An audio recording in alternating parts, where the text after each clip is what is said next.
Un silence étonnant à première vue et pourtant rien d'anormal.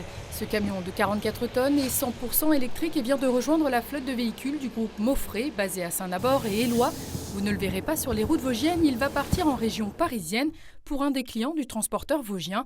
Un investissement qui s'inscrit dans la transition énergétique démarrée il y a plus de 10 ans. C'est une grande première au niveau de chez Maufrey puisque c'est le premier tracteur 44 tonnes de la gamme lourde, donc qui correspond vraiment au métier du groupe Maufrey. Vous savez qu'on a déjà initié cette politique environnementale depuis quelques années puisqu'on était le premier transporteur français à avoir un véhicule gaz, donc également dans les gammes lourdes. Ce véhicule 44 tonnes rejoint aussi d'autres véhicules électriques qui sont déjà en place dans les différentes filiales du groupe Maufrey.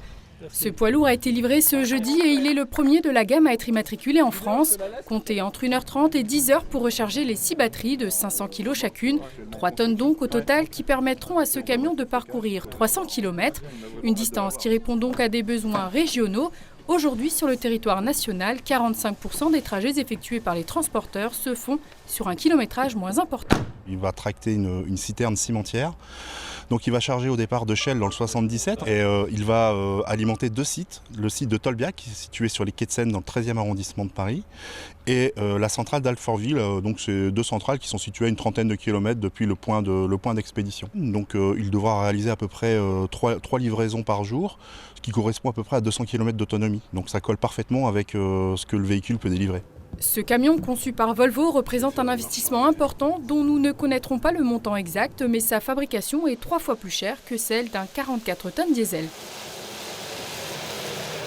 Ce qui est important de regarder, c'est ce qu'on appelle le TCO, donc c'est le coût d'utilisation du véhicule, puisque évidemment le coût d'achat du matériel est beaucoup plus important, mais par contre le coût d'électricité est moindre que le coût du gaz actuellement qui a complètement explosé, ou le prix du gasoil. Le marché de l'électrique en France, il est assez petit, puisque l'année passée on a immatriculé en France 102 unités électriques, de poids lourds, je parle, plus de 16 tonnes, mais on voit une accélération et on sait très bien que de toute façon l'avenir ça devient aussi l'indépendance énergétique, et d'aller vers l'électrique nous rend de plus en plus indépendants énergétiquement aussi sur le transport par la route.